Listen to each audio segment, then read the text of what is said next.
Bu Türk adının özünü yani benim geldiğim qənaətdə belədir, məndən öncə də gəliblər. Bir milliyyətçilik və gen və qan məsələsi kimi üzərində dayanmaq doğru değildir mesela mən düşünürəm. Həm də türklük, türk şuuru, türk dünya görüşdür, bir mədəniyyətdir, bir adət ənənədir.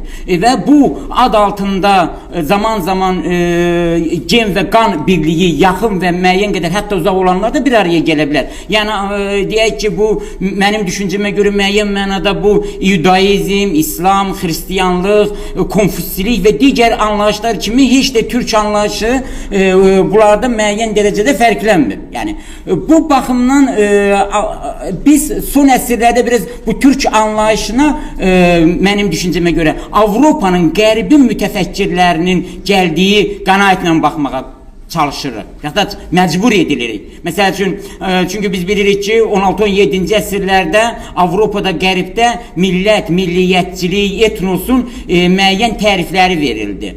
Və biz də bugün daha çox özümüz olmaqdan daha çox başqalarının fikirlərini və düşüncələrini önəmli hesab edirik. Məncə yanlışdır. Xüsusilə də çox təsir olsun ki bizim düşüncəmizdə dərin bir iz salmış və stereotip monolitləşmiş və müəyyən stereotiplər yaratmış fikirlər var ki bunu Jean-Jacques Rousseau, Voltaire, nə bileyim Kant, Hegel demişdirsə deməli bir həqiqətdir.